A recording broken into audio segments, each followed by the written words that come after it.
हरिओम प्रिय दर्शकों, इस वीडियो में हम जानेंगे कि 2025 में गणेश उत्सव कब मनाया जाएगा और इसकी पूजा विधि क्या है, कैसे आप गणेश जी को अपने घर में लाएंगे, कैसे बैठाएंगे, क्या पूजा विधि होगी, सभी कुछ जानेंगे। तो वीडियो को पूरा और ध्यान से देखिएगा।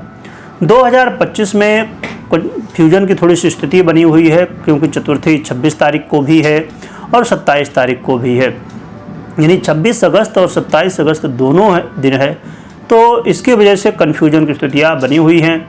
कुछ लोग भगवान गणपति की 26 अगस्त को ही मना रहे हैं, परंतु ज़्यादातर लोग 27 अगस्त को गणेश उत्सव मना रहे हैं, भगवान गणपति की पूजा प्रारंभ करेंगे। वैसे शास्त्रों के अनुसार 27 अगस्त को ही गणेश उत्सव मनाना चाहिए। प्रिय दर्शकों, गणेश भगवान का जन्म माना जाता है भाद्रपद शुक्ल पक्ष चतुर्थी को मध्याह्न काल में। इसीलिए आज के दिन, गणेश चतुर्थी के दिन, विनायक चतुर्थी के दिन विशेष रूप से भगवान गणपति की पूजा की जाती है, जो कि हर एक चतुर्थी, दोनों पक्षों की चतुर्थी में भगवान गणपति की पूजा होती है, परंतु भाद्रपद शुक्ल पक्ष की चतुर्थी को विशेष रूप से भगवान गणपति की पूजा की जाती है। तो आज के दिन आप मूर्ति लाएं। कुछ लोग 26 तारीख को ही मूर्ति ला लेंगे और कुछ लोग 27 को। तो जब भी आप लाइए तो भगवान गणपति की मूर्ति लाने से पहले जहाँ पर भी उनको रखना हो तो वहाँ पर स्वच्छ कर लीजिए, अपने घर को भी साफ़ सफाई अच्छे से कर लीजिए। जहाँ पर रखना हो तो वहाँ एक स्थान, उनका जगह निश्चित कर लीजिए। उसके बाद जब आप लाएं तो एक पाटा बिछाएं, या आपने जो स्टेज बनाया हो भगवान गणपति को रखने के लिए, तो पाटे पर एक कोई वस्त्र, लाल वस्त्र रख दें, या तो फिर ना मिले तो पीला वस्त्र या जो भी वस्त्र मिले तो उसे बिछाएं। और बिछाने के बाद भगवान गणपति को बैठाने से पहले जो भी आपकी पूजन सामग्री हो या जहाँ पर आप भगवान गणपति को रख रहे हों वहाँ गंगा जल भी जरूर छोड़ दें, सब जगह थोड़ा हल्का हल्का, जिससे शुद्धता हो जाए। और उसके बाद जो कपड़ा है उसके ऊपर स्वस्तिक बना सकते हैं, और स्वस्तिक आप चंदन से बना सकते हैं, पुष्पों से बना सकते हैं। बहुत लोग चावल से भी बनाते हैं, परंतु चावल से कई बार थोड़ा सा मूर्ति हिलने की या फिसलने की संभावना होती है। तो यदि बना रहे हैं तो फिर अच्छे से बनाएं, जिससे चावल की वजह से मूर्ति यहाँ वहाँ फिसले नहीं, डुले नहीं। तो यदि आपके पास रोली हो, लाल चंदन जिसे कहते हैं, देवियों को चढ़ता है, तो उससे आप स्वस्तिक बना सकते हैं। और उसके बाद फिर भगवान गणपति को थोड़ा सा पुष्प का जरूर आसन दीजिएगा। तो पुष्प रख दीजिए, हल्का तोड़ के, छोटे छोटे करके, अलग अलग करके थोड़ा पुष्प भी रख सकते हैं, तो जिससे भगवान गणपति के लिए आसन भी हो जाए। और इसके बाद भगवान गणपति को विराजमान कर दें, यानी रख दें, बैठा दें। बैठाने के बाद फिर भगवान गणपति की जो पूजा होती है वो 3 समय पर होती है, यानी कि प्रातःकाल, मध्याह्न काल और सायंकाल, यानी शाम को, सुबह, दोपहर और शाम।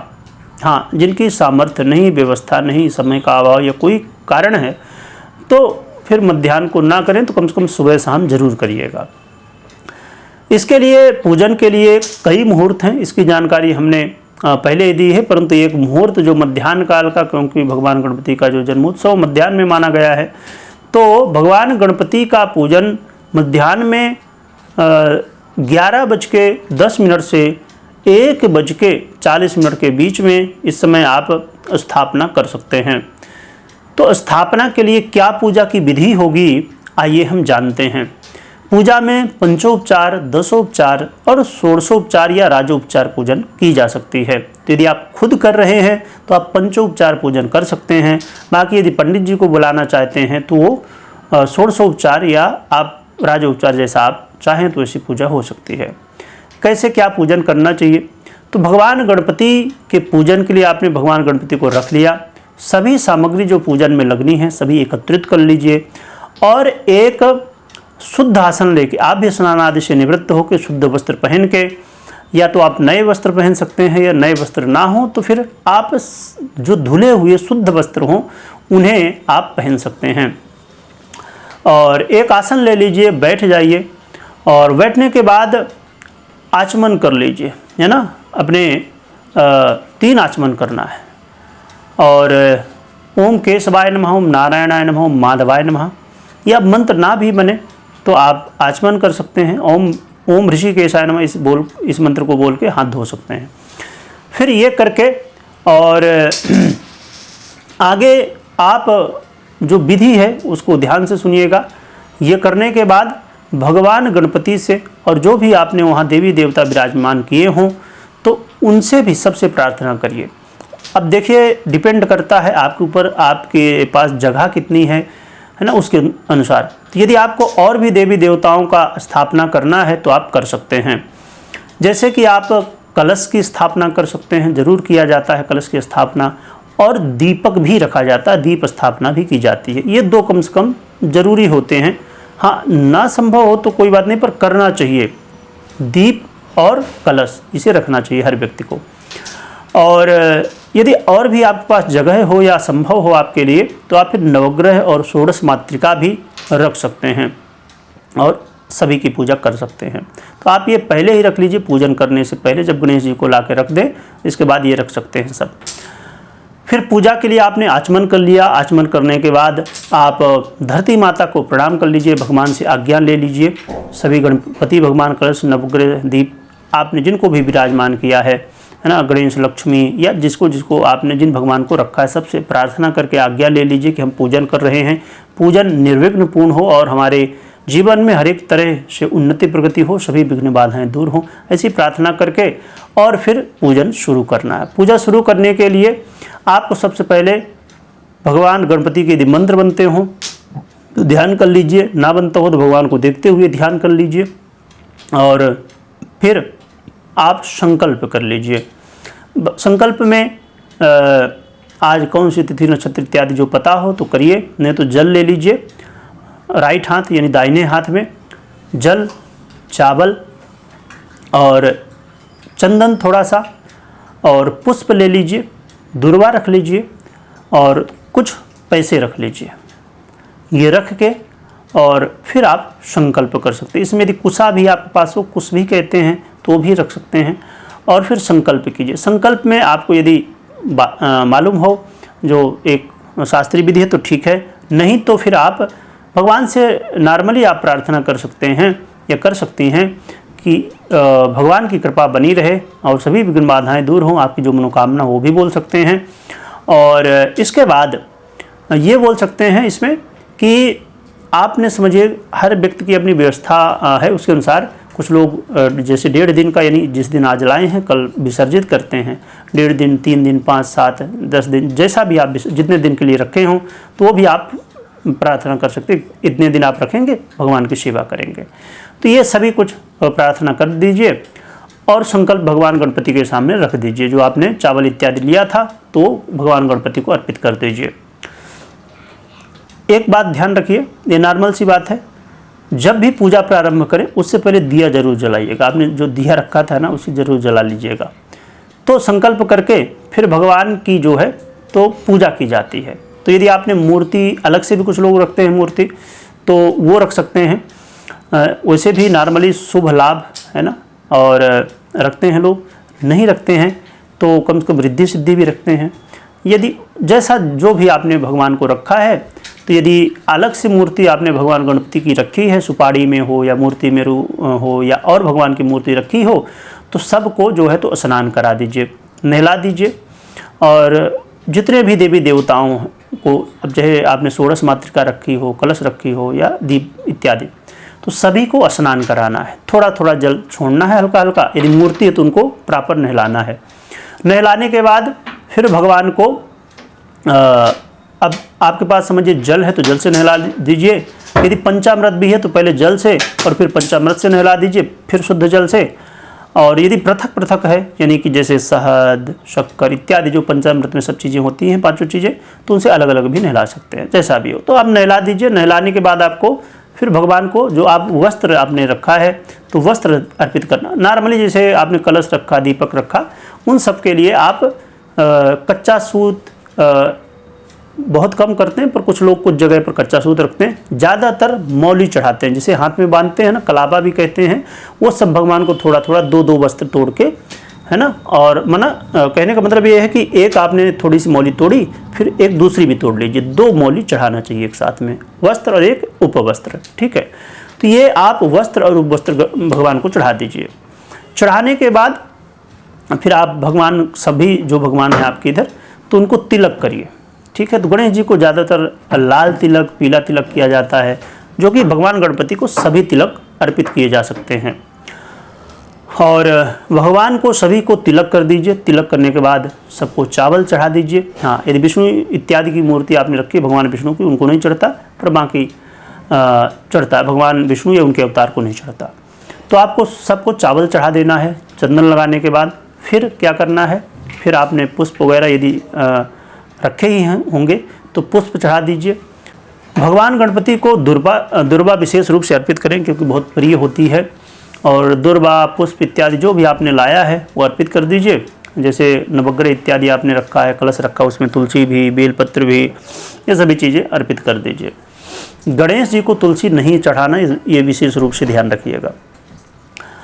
तो ये आप अर्पित करने के बाद फिर आपके पास यदि और भी सामग्री है भगवान को चढ़ाने के लिए, तो वो भी चढ़ा सकते हैं। यदि जैसे भगवान को सजाने के लिए हार, बाजूबंद, मुकुट इत्यादि जो भी लाए हों, तो वो भी आप वस्त्र जब चढ़ाएं तो उस समय चढ़ा सकते हैं। और फिर हार भी लाए हैं तो हार भी चढ़ा दीजिए। आपके पास यदि समझिए कि अबीर, गुलाल इत्यादि है, वो भी चढ़ा दीजिए। आपके पास सुगंधित तैल, इत्र इत्यादि होता है, वो भी चढ़ा सकते हैं। इसके बाद फिर आप भगवान को भोग लगा सकते हैं। आपने मोदक या अन्य जो चीज़ें घर में भी बनाई हों, या जो भी चीज़ें आपके पास भोग लगाने के लिए हो, फल इत्यादि, वो सभी कुछ भगवान को भोग लगा दीजिए। भोग लगाने के बाद भगवान गणपति की आरती करनी चाहिए। आरती कर लीजिए। आरती करने के बाद भगवान से क्षमा प्रार्थना कर लीजिए, पुष्पांजलि कर लीजिए। और आरती करने के बाद आरती लेना, इस बात को तो सभी को मालूम है। तो आरती भगवान को अर्पित करके फिर आरती लेना है। और फिर आप भगवान से पुष्पांजलि और प्रार्थना कर सकते हैं कि जो आपसे गलती हुई हो तो क्षमा करें भगवान, और आपके ऊपर आशीर्वाद हमेशा बना रहे। तो ऐसे करके आप पूजन कर सकते हैं। इसमें मैं एक बार फिर से दोहरा दूं पूजन की विधि, क्योंकि कई बार कन्फ्यूजन होता है। इसमें पंचोपचार में पूजन करना है। एक बार इसे अच्छे से समझ लीजिए, बहुत सरल है। थोड़ा जब आपने क्रम से समझा होगा तो थोड़ा कन्फ्यूजन हुआ होगा शायद, पर यदि आपको कन्फ्यूजन तो आप दोबारा भी खूब आराम से देख सकते हैं। इसमें क्या करना है, भगवान को पहले नहलाना है, फिर चंदन लगाना है, फिर वस्त्र पहनाना है, और फिर भगवान को भोग लगाना है। और चंदन इत्यादि लगाने के बाद भोग लगा दीजिए, आरती कर लीजिए, है ना। स्नान कराना, तिलक करना, भगवान को वस्त्र पहना दीजिए और चंदन लगा दीजिए और भोग लगा दीजिए, फिर आरती कर लीजिए, ठीक है। तो ये पंचोपचार है। वस्त्र को हमने अलग से किया है, जो कि अलग से नहीं, इसमें पूजन खाली ये होता है। तो ये पंचोपचार पूजन नॉर्मली आप अपने घर में कर सकते हैं। बाकी पंडित जी को बुलाएंगे तो विधि विधान से षोडशोपचार या राजोपचार करा सकते हैं। तो ये विधि है, स्थापित कर दीजिए। एक चीज़ का और भी ध्यान रखिए, स्थापना में एक बड़ी महत्वपूर्ण क्रिया होती है, जो इससे ही स्थापित हो जाते हैं।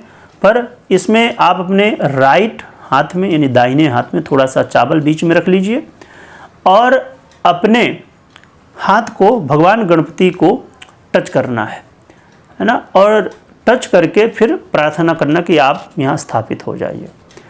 फिर क्योंकि लास्ट में जब विसर्जन होता है तो इसके विसर्जन की क्रिया होती है, जो कि मंत्र बोले जाते हैं। पर आप नॉर्मली भी यहाँ टच करके भगवान से प्रार्थना कर लीजिए कि भगवान स्थापित रहें, बैठे यहाँ विराजमान हों और आप सभी को आशीर्वाद दें। तो ये पंचोपचार पूजन करिए। अब इसमें सुबह, दोपहर और शाम को तीनों समय पूजा की जाती है, हर दिन, जितने दिन के लिए भी आपने भगवान गणपति को रखा है। तो ये पूजा का क्रम आपका चलता रहेगा। इसके बाद जब विसर्जित करना है तो विसर्जित करते समय भी भगवान गणपति की तो आप पूजा इत्यादि करेंगे विसर्जित करने से पहले, और पूजन करके इसी विधि से पूजन करना है। पूजन करके फिर आप जहाँ भी विसर्जित करना चाहते हैं तो वहाँ ले जाइए। विसर्जित करने से पहले भी वहाँ भगवान को धूप बत्ती इत्यादि करके और फिर भगवान को विसर्जित करना चाहिए। इसमें बड़े विस्तार से भी लोग पूजा करते हैं, जैसे वहाँ पर जाके भगवान को पुष्प चढ़ाना, तिलक करना, जैसे हमने अभी पंचोपचार समझा पूजा, वैसे भी जहाँ विसर्जित करते वहाँ भी करते, या आप नॉर्मली भी भगवान को अक्षत पुष्प इत्यादि चढ़ा के और आरती थोड़ी करके या आप दो बत्ती दिखा के और फिर विसर्जित कर सकते हैं, जैसा भी आपके लिए सरल हो पाए। कुछ लोग इको फ्रेंडली गणपति लाते हैं जो घर में ही विसर्जित कर देते हैं जल इत्यादि में, और फिर बचा हुआ जो सामग्री पुष्प इत्यादि रहता है तो वो जहाँ पर विसर्जित किया जाता है वहाँ पर कर देते हैं। तो जैसा भी आपने व्यवस्था की हो इसे अनुसार कर सकते हैं।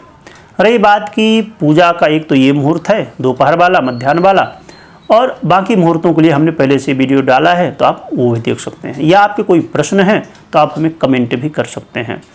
भगवान गणपति की आराधना में जैसे आप पूजन आप करेंगे उसमें अलग अलग अभिषेक इत्यादि भी होती हैं और अलग अलग चीज़ों का अर्पण भी किया जाता है, उसके अनुसार मनोकामना भी पूरी होती है। तो आप उसके अनुसार अपने पूजा को भी विस्तार से कर सकते हैं। वीडियो देखने के लिए बहुत बहुत धन्यवाद।